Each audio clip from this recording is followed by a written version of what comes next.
할렐루야. 알랭드 보통이라는 작가가 쓴 불안이라는 책이 있습니다. 이 책에 보면은 인간은 늘 불안 가운데 살아간다라고 말하고 있어요. 어느 문제가 해결되면 그 불안이 해결되는 것이 아니라 또 다른 문제 때문에 또 불안이 생겨나고, 그 문제가 해결되면 또 다른 불안과 염려와 근심 때문에 우리는 늘 살아간다라는 것이 그 책이 이야기하고자 하는 내용입니다. 그러면서 그 책은 보통 이런 삶이 인간에게 주어진 삶의 모습이다 라고 이야기합니다. 자신이 가장 행복하다고 느끼는 국민이 많은 나라는 어떤 나라일까요? 언뜻 생각하면 경제적으로나 물질적으로 윤택한 나라의 사람들, 국민들이 자신은 행복하다라고 생각할 것 같지요. 그런데 어떻게 해요? 나라가 윤택하지 않고 경제적으로 좀 어려운 나라들이 오히려 자기는 행복하다라고 생각하고 사는 사람들이 많다는 것입니다. 오히려 미국이나 일본 등 경제적으로 풍요로운 나라의 사람들은 늘 불안과 염려 가운데 살아간다는 통계가 나왔습니다. 세계 최강 강국이라고 불리우는 미국 사람들이요, 1년 동안 이 불안을 해결하기 위해 신경안정제, 수면제 등으로 구입하는 약이 1년 동안 우리나라 돈으로 얼마 정도 된다고 보십니까? 2조 8천억 정도가 된다고 합니다. 이것은 무엇을 말하는 것일까요? 인간에게 가져다주는 행복은 돈으로도 건강으로도 어떤 윤택한 삶으로도 그 행복이 채워지지는 않는다는 것을 우리에게 말해주는 것이죠. 우리는 하나님을 믿는 성도들입니다. 우리에게도 인생을 살아갈 때 이런 불안과 두려움, 염려가 몰려올 때가 있습니다. 여러분에게 그런 두려움과 염려와 불안이 몰려올 때 우리는 어떻게 이 문제를 해결하고 극복해 나가고 계십니까? 오늘 말씀을 통해서 여러분, 우리의 보호자 되시는 하나님을 붙드시고 의지하여 여러분 또 이 한 주간도 승리하는 저와 여러분 되기를 바랍니다. 성경은 어떻게 말하고 있느냐? 첫째, 오늘 본문에서 우리가 두려움과 불안을 떨쳐낼 수 있는 방법으로 사도 바울은 디모데후서 1장 7절에 이렇게 말합니다. 7절 다 같이 한번 읽어볼까요? 시작. 하나님이 우리에게 주신 것은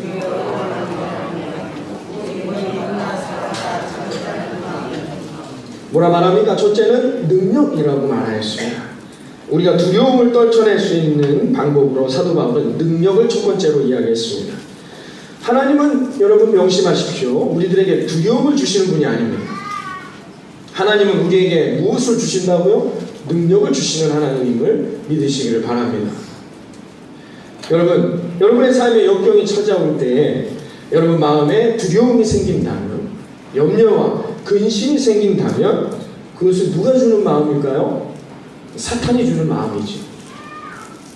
그러나 여러분 마음 안에 강건한 믿음이 만약에 찾아온다면, 흔들리지 않는 믿음이 여러분의 마음 안에 생겨난다면, 그 능력이 생겨난다면 그 능력은 누가 주시는 겁니까?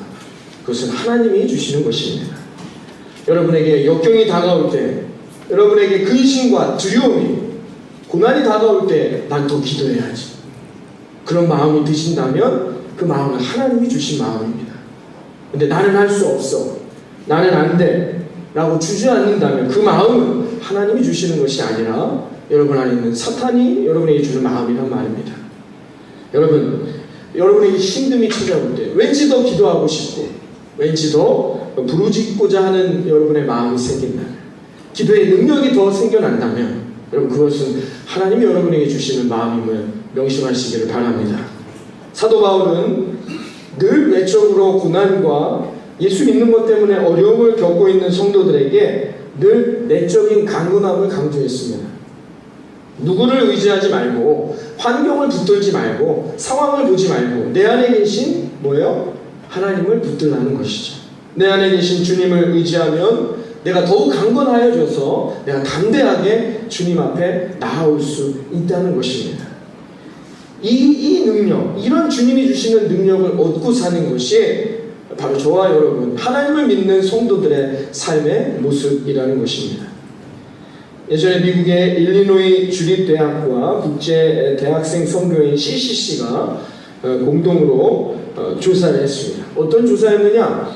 기독교에서 이슬람으로 개종하는 사람들을 대상으로 당신은 왜 기독교에서 이슬람으로 개종하게 되었습니까? 라는 설문조사를 하게 되었습니다.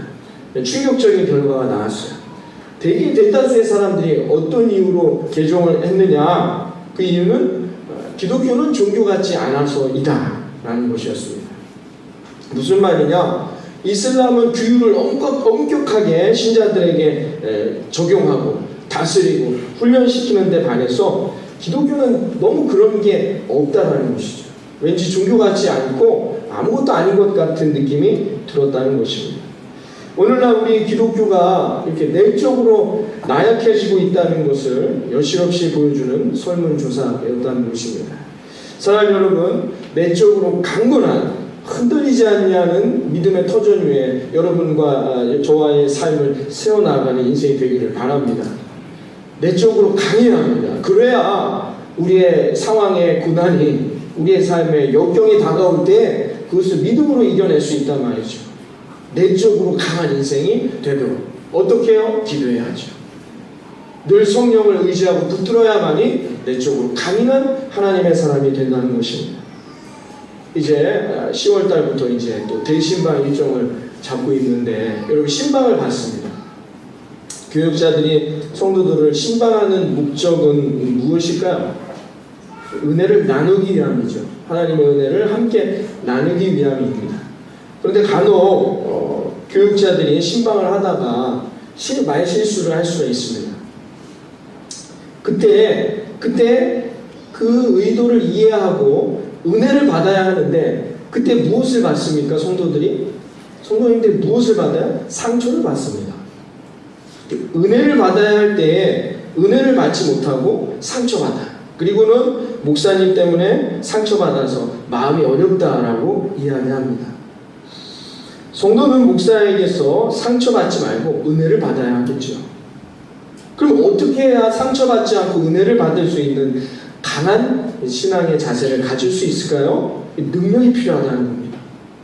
여러분이 하나님의 능력을 얻고 그 능력을 힘입는다면 우리는 늘 하나님 앞에 담대한 삶이 될 거라 믿습니다. 흔들리지 마십시오. 어떤 순간에도 흔들리지 말고 여러분 하나님을 붙들고 살아간다면 이 능력을 얻을 수가 있다면 여러분 이 한 주간도 여러분의 문제들, 여러분의 삶을 근심하게 하는, 여러분의 삶을 좌절케 하는, 고민하게 하는, 불안하게 하는, 두렵게 하는, 외롭게 하는 그 문제들이 하나님 안에서 해결될 거라 믿습니다. 두 번째는 무엇입니까? 사랑이라고 말합니다. 여러분 하나님은 우리에게 뭐라고요? 두려움을 주시는 분이 아니라 무엇을 주시는 분이라고요? 사랑을 주시는 분이라고 말했습니다. 기억하십시오. 여러분들의 마음에 두려움이 찾아온다면 뭐예요? 이 사탄이 주는 마음이에요. 그러나 여러분 역경의 순간, 고난의 순간, 아픔의 순간 때 여러분 마음에 안에 사랑이 찾아온다면 그건 뭐예요? 그래서 성령이 주시는 마음이라는 거예요. 그 마음으로 우리가 그 어려운 순간들을 이겨낼 수 있다는 것입니다. 요한일서 4장 18절에 이렇게 말합니다. 사랑 안에 두려움이 없고 사랑이 두려움을 내쫓나니 두려움에는 형벌이 있습니다.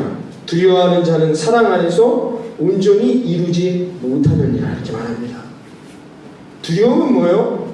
사랑과 함께 존재할 수 없다는 것. 바꿔 말해서 성령 하나님의 인도하심을 얻지 못하고 사탄의 마음을 얻는 자는 어떻게 해요? 그의 인생의 결과에 형벌만이 기다리고 있다는 것. 여러분들의 마음 안에 두려움이 올 때 그건 사탄이 주는 마음이에요. 그 두려움을 떨쳐내시고 하나님이 주시는 사랑의 마음으로 살아갈 수 있기를 바랍니다. 예전에 제 무교에서 있었던 일입니다.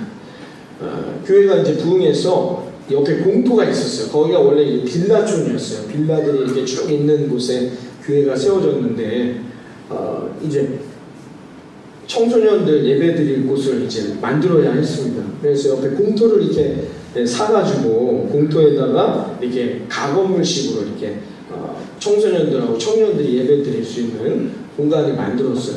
그랬더니 이제 그 옆에 땅을 갖고 있던 주인이 괘씸했는지, 왜냐하면 자기네 땅까지 안 사고 그 앞에 땅만 사서 그랬는지 모르겠으나 그 옆에 공터에다가 그 뭡니까 철 이렇게 고물상 같은 거 있지 않습니까? 철들 이렇게 폐 처리되는 철들만 모아서 이렇게 막 모아서 또 판매하는 그런 일들을 하는 거예요. 그러니까 철 같은 게 다 글로 오는 거예요.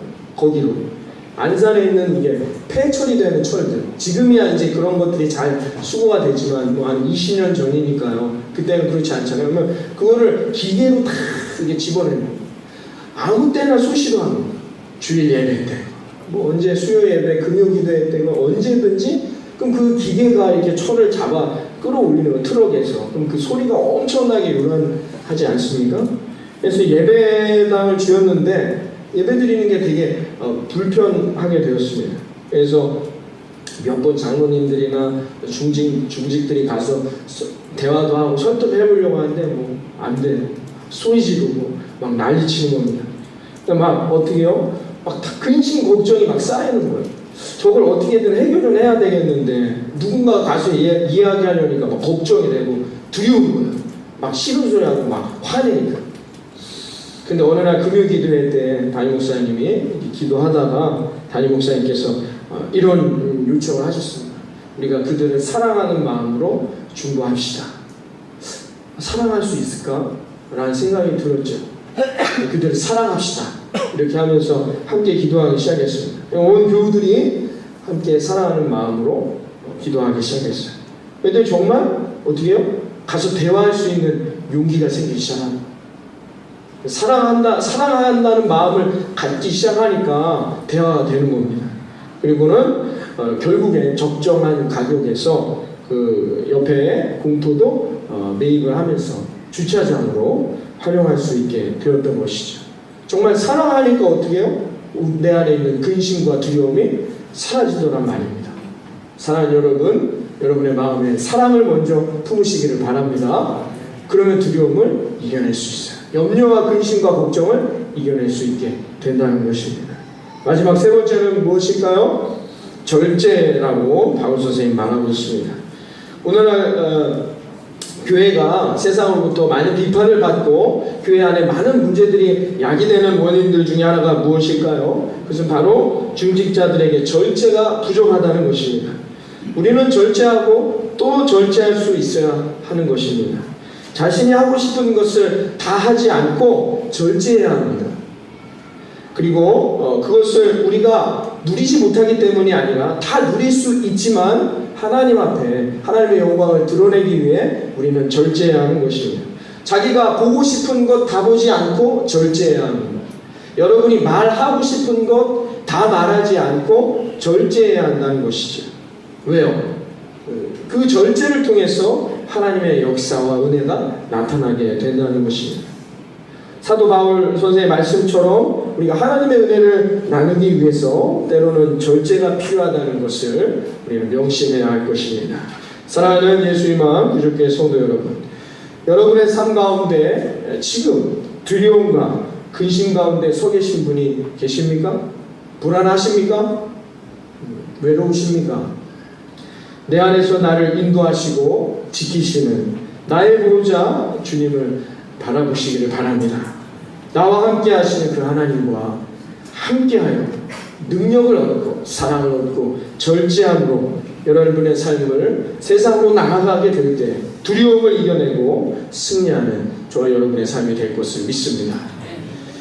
여러분, 출애굽을 감행한 이스라엘 백성들 여러분 아시죠? 모세와 함께 가나안 땅을 약속받고 가나안 땅으로 가게 됩니다. 그리고 드디어 이 가데스 바네아 광야 앞에 약속의 땅 가나안을 바라보며 그 광야 앞에 서게 되었습니다. 그때 이스라엘 백성들은 어떻게 해요? 12명의 정탐꾼을 재차 가나안 땅에 보내서 정탐합니다. 이미 하나님이 약속한 땅임에도 불구하고 이들에게 확인해야 될 마음이 필요했다는 것이죠. 좋습니다. 그런 마음 좋습니다. 그래서 12명이 정탐하러 갔습니다. 정말 그 땅은 하나님이 약속한 땅으로 비옥한 땅이었는지, 우리가 정말 살만한 땅인지, 지형은 괜찮은지, 아니면 사람들의 수는 얼마인지 그 상대방이 갖고 있는 군사력은 얼마인지 뭐 여러 가지를 재차 확인하기 위해서 12명의 정탐꾼을 보냈단 말이죠. 이해할 수 있습니다. 광야가 얼마나 불안했겠습니까? 늘 이들은 불안과 염려 가운데 살았겠지요. 두려웠겠지요. 광야에서 늘 고난, 염려가 이들에게 엄습했겠지요. 그래도 그들은 어떻게 해요? 하나님이 주시는 능력과 사랑과 절제의 삶으로 이 길을 나아갔어야 한다는 것입니다. 그런데 그들은 어떻게 해요? 정탐하고 돌아왔습니다.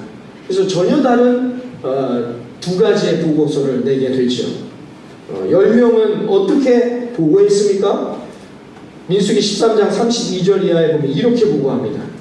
이스라엘 자손 앞에서 그 정탐한 땅을 악평하여 이르되 우리가 두루 다니며 정탐한 땅은 그 거주민을 삼키는 땅이요 거기서 본 모든 백성은 신장이 장대한 자들이며 거기서 네피림 후손인 아낙 자손의 거인들을 보았나니 우리는 스스로 보기에도 메뚜기 같으니 그들이 보기에도 그와 같았을 것이니라. 이것이 10명이 보고온 보고의 모습이었습니다. 여러분 얼마나 그 가나안 땅에 사는 사람들이 기골이 장대했으면 뭐래요? 자기들이 메뚜기 같다라고 표현했겠습니까? 10명의 정탐꾼들이 보고온 이 보고는 잘못된 것은 아닙니다. 기골이 장대했던 건 사실이었어요. 엄청나게 덩치들이 컸던 것은 사실이었다는 것입니다. 그러나 이들의 거짓은 어디 있느냐? 자기는 메뚜기라고 하는 것입니다. 이것은 잘못된 해석이었습니다. 왜 그들은 자기 자신을 메뚜기와 같다라고 해석했을까요? 두려웠기 때문이죠. 두려움이 하나님이 주시는 능력을, 하나님이 주시는 사랑을, 하나님이 주시는 절제의 삶을 다 벗어버리게 했다는 것입니다. 반대로 갈렙과 여호수아라는 두 명은 어떻게 보고했습니까? 민수기 14장 9절에 이들은 이렇게 보고합니다. 다만 여호와를 거역하지는 말라. 또 그 땅 백성을 두려워하지 말라. 그들은 우리의 먹이라. 그들의 보호자는 그들에게서 떠나갔고 여호와는 우리와 함께 하시느니라. 그들을 두려워하지 말라. 갈렙과 여호수아는 이미 승리한 전쟁을 선포합니다. 그들은 어떻게 이렇게 선포할 수 있었을까요? 그들이 본 기골이 장대한 건 사실이란 말입니다. 그것을 내가 반대하고 싶지는 않다는 것입니다. 그러나 두려워하지 말라는 것이죠. 왜요? 그들에게 보호자가 없다는 것입니다. 그러나 우리에게는 하나님이라는 보호자가 함께 하신다는 겁니다. 그러므로 두려워하지 말아야 한다는 것입니다. 그러므로 담대하게 가나안을 향하여 달려가야 한다는 것입니다. 할렐루야. 여러분 두려워하지 마십시오. 염려하지 마십시오. 근심하지 마십시오. 우리의 보호자 되시는 하나님이 저와 여러분과 함께함을 믿습니다. 담대하게 세상을 이기고 돌아오는 우리 성도들 되기를 바랍니다. 우리 아가가 아직 어리지요. 아직 어립니다. 여러분 다 아시겠지만 우리 부목사님하고 동갑입니다. 우리 아가가 부목사님이 저보다 11살이 어린데요. 얼마나 됐는지 아시겠죠? 아가는 가끔 놀이터를 이렇게 나갑니다. 왜냐면 이제 놀이터에서 노는 오빠 언니들은 다 크잖아. 초등학생들이에요. 같이 놀 수 있는 그런 나이가 안 돼요. 다칩니다 오히려. 근데 또 어떻게 해요? 막 갑니다. 그래서 같이 놀자는 거죠. 뭐 처음 보는 친구인데요. 막 소리를 질러요. 당황하죠. 근데 우리 애기가 왜 그렇게 막 담대하게 소리 지르고 막 그들에게 달려가서 두려움 없이 함께 놀자고 할 수 있을까요? 뒤에 보호자인 제가 있으니까 그렇죠. 제가 없으면 감히 그럴 수 있겠습니까? 요즘에 우리 애기가 즐겨 쓰는 단어 중에 하나가 무서워입니다. 무서워. 길을 이렇게 가다 나무만 봐도 무섭대요. 지나가 조그만 개미를 봐도 무섭다. 하늘의 구름을 봐도 무서워. 무조건 무서워서 저거를 안아달라는 거죠. 나무를 이렇게 보면 앞으로 막 달려가다가 나무를 보거나 하면 무서워하면서 저에게 와서 제 손을 꼭 잡습니다. 왜 그럴까요? 제가 자기를 지켜주는 보호자라는 것을 그 아기는 알고 있기 때문이겠죠. 그래서 제 손을 꼭 붙들고 다시 그 나무가 있는 곳으로 걸어갑니다. 여전히 나무는 존재하고 여전히 자기가 무서워하는 대상은 존재하고 있는데에도 불구하고 그는 어떻게 해요? 보호자인 제 손을 붙들므로 말미암아 힘을 내어 그 길을 걸어간다는 것이죠. 제가 그 모습을 보면서 그때 제가 하나님의 음성을 들었습니다. 이사야 41장 10절에 하나님 이렇게 말하죠. 두려워하지 마라. 내가 너와 함께함이라. 놀라지 마라. 나는 내 하나님이 됨이라. 내가 너를 굳세게 하리라. 참으로 너를 도와주리라. 참으로 나의 의로운 오른손으로 너를 붙들리라. 사랑하는 예수님만 구주교회 성도 여러분, 살아가는 시간들이 힘드시죠? 고달프시죠? 때로는 지치시죠? 외로우시죠? 여전히 고난은 내 앞에 존재하고 있고 여전히 내가 풀어야 할 숙제들은 내 앞에 존재하고 있고 그러나 그때 여러분 나의 보호자 되어주시는 하나님의 손을 붙드시기를 바랍니다. 주님이 주시는 그 십자가의 은혜로 말미암아 늘 성령의 인도함을 얻는 그런 참된 평화의 삶이 하나님을 붙드는 저와 여러분의 삶에 이루어질 것을 믿습니다. 여러분이 주님의 손을 붙들 때 주님은 나의 보호자가 되시는 겁니다. 우리가 이제 10월부터 우리 교회 성전 부지를 위해 기도합니다. 성전 부지가 있는 것도 아닙니다. 우리가 어디로 가야 할지도 모릅니다. 그냥 기도로 시작하는 것입니다. 성전에 대한 고민을 많이 하고 있었고 여러 가지 성도님들의 의견을 우리 장로님들 이하의 많은 의견들을 들으면서 제 마음엔 두려움이 찾아왔습니다. 성전을 짓는다는 것 과연 할 수 있을까라는 두려움, 그리고 성전을 짓는 것이 과연 옳은 일인가라는 두려움, 그리고 내가 정말로 이 올바른 판단을 갖고 과연 이 교회를 담임자로서 온전히 지어나갈 수 있는 것인가라는 두려움, 여러 가지 두려움과 염려와 근심들이 저를 지치게 만들었습니다. 그러던 중에 여름 무렵에 우리 엘리야 군단이 선교 예배를 하러 갔습니다. 개척한 교회를 돕는 차원에서 우리 엘리야 군단 선교 사역 중에 하나인 예배에 참석했는데요. 그때 우리 찬양팀들이 찬양을 하는데 늘 똑같은 찬양이었지만 그때 뜨거운 성령의 임재를 경험했습니다. 하나님이 제 안에 강력하게 임재해 주셨습니다. 주체할 수 없는 눈물이 막 쏟아지기 시작했어요. 그러면서 갑자기 그 전에 주셨던 하나님이 저에게 순간순간 힘들고 어려울 때마다 두렵고 외로울 때마다 나에게 주셨던 그 은혜들이 하나의 영화의 필름처럼 이렇게 제 앞에 이렇게 그 찬양하는 순간에 펼쳐지기 시작했습니다.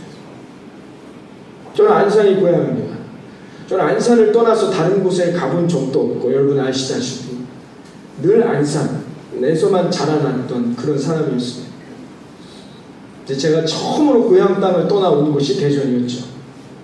대전에서 개척을 하여 그 작은 지하실 예배당에서 아무도 없는 그 새벽에 하나님 앞에 뜨겁게 기도했던 그 은혜의 순간들이 떠올랐습니다. 그 앞에 하나님 앞에 아무도 없는 여름에도 추운 아주 깊은 지하실에서 겨울엔 따뜻한 그곳에서 하나님 앞에 무릎 꿇고 기도할 때 하나님은 저에게 이런 음성을 주셨습니다. 두려워하지 마라. 내가 너와 함께 할 것이다. 놀라지 마라. 내가 너를 도울 것이다. 그 말씀 하나 붙들고 그 순간들을 넘어섰던 기억들이 떠올랐습니다. 그리고는 그 다음 장면은 이 구주교회를 올 때의 장면으로 넘어왔습니다. 이 구주교회를 넘어오던 그때였습니다. 제가 부임할 때 그때는 지금보다 아이가 더 어릴 때이지 않습니까? 사택으로 이사 올 때였습니다. 제가 혼자 다 이삿짐을, 물론 이삿짐을 날라주지만 그걸 다 점검하고 하는 일을 저 혼자 했어요. 이삿짐을 싸고 이 사택에 와서 이삿짐을 풀고 하는 순간 혼자였습니다. 우리 아내는 이제 장인 장모님 댁에 있었고요. 저녁이 돼서 이삿짐을 어느 정도 정리하고 아직 구주교회는 접하지도 못했어요. 성도님들은 누군지도 잘 모르고 담임지라는 곳으로 처음 나올 때의 순간이었죠. 그리고는 이제 세차를 하러 왔습니다. 여기 롯데마트에 세차를 하러 가서 너무 힘들고 피곤해서 세차를 맡겼습니다. 좀 한 3-40분 기다려야 한다고 하더라고요. 추리닝 완전히 그 이삿짐 때문에 하루 종일 먼지를 뒤집어 썼어요. 어디에 가서 쉽니까? 처음 가본 데였어요. 롯데마트라는. 보니까 이렇게 앉아서 쉬는 의자가 있더라고요. 거기 앉아 있었습니다. 사람들 막 지나다니고 있고 그때 제가 하나님의 뜨거운 임재를 또 경험하게 되었습니다. 두려워하지 말아라. 내가 너와 함께 할 것이다. 놀라지 말아라. 내가 너를 지켜줄 것이다. 너는 혼자가 아니니라. 나 여호와 하나님이 지금 이 순간까지 너와 함께 하였느니라. 새로운 교회에 젊은 목사가 담임이 된다는 것도 힘든 일이었습니다. 그러나 그 순간 저는 또 하나님의 은혜를, 하나님의 손을 붙들게 되었던 것이지. 하나님은 그때그때마다 저를 강하게 붙드시고 그때그때마다 제 길을 인도해 주셨습니다. 역대상 28장 20절의 이 말씀은 제가 이 목사라는 길을, 외롭고 힘든 이 길을 걸어갈 때에 하나님이 저에게 주신 약속의 말씀입니다. 너는 강하고 담대하게 이 일을 해라. 두려워하지 말며 놀라지 말라. 너가 여호와의 성전 공사의 모든 일을 마치기까지 여호와 하나님, 나의 하나님이 너와 함께 계시사 내게서 떠나지 아니하고 너를 버리지 아니하시라. 그 짧은 순간에, 그 엘리야 군단 찬양의 그 짧은 순간에, 그동안 하나님이 나에게 어떻게 인도하시고 나를 어떻게 이끌어와 주셨는지가 그 짧은 순간 한 편의 영화처럼 제 삶을 지나가게 되었습니다. 그러면서 제가 깨달은 하나의 진리는 무엇인가? 지금까지 내 삶은 내 뜻대로 된 것이 하나도 없다는 것입니다. 지금까지 내 삶은 모든 것이 하나님의 인도하심이었고 이끄심이었다는 것입니다. 내가 잘나가지고 지금 이 자리까지 온 것도 아니고 나의 능력도 아니고 오직 하나님이 이끄시는 인도하심 때문이었다는 것을 깨닫게 됐습니다. 이 모든 것이 주님의 은혜임을 저는 고백하지 않을 수 없게 되었습니다. 요즘 제 마음에 늘 위로와 힘을 주는 찬양 한 곡이 있습니다. 주 나의 모습 보내 상한 나의 맘 보시네. 주 나의 눈물 안에 홀로 울던 날 아시네. 세상 소망 다 사라져 가도 주의 사랑은 끝이 없으니 살아가는 이 모든 순간이 주 은혜임을 나는 믿네. 주 사랑 내게 있네. 그 사랑이 날 채우네. 주 은혜 내게 있네. 그 은혜로 나를 세우시네. 저는 이 찬양을 들으면서 제 안에 있는 염려와 두려움, 외로움과 근심을 다 내려놓았습니다.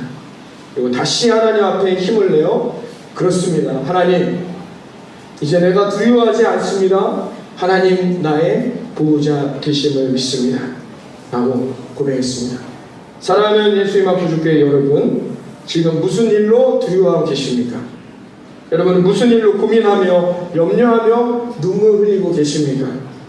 여러분의 상황을 보니 걱정되십니까? 여러분의 자녀들을 보니까 염려되십니까? 가나안 앞에서 염려와 두려움 가운데 이스라엘 백성들, 떨고 있는 이스라엘 백성들을 보십시오. 우리는 메뚜기와 같습니다. 그때 하나님이 그들을 위로하신 게 아닙니다. 하나님이 그들에게 분노하시며 이렇게 말합니다. 너희를 홍해에서 건져낸 자는 누구냐? 너희에게 만나와 메추라기를 지금까지 내려주고 있는 자는 누구냐? 지금 이곳까지 너희를 이끌어온 자는 과연 누구냐? 이 모든 것이 나 여호와 하나님입니다.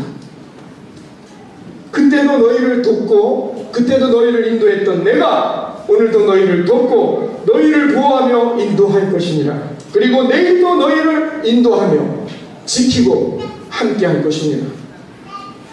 여러분, 하나님 붙드시고 나의 보호자 되시는 하나님의 은혜 가운데 승리하는 이 또 한 주간 되기를 주님의 이름으로 축원합니다.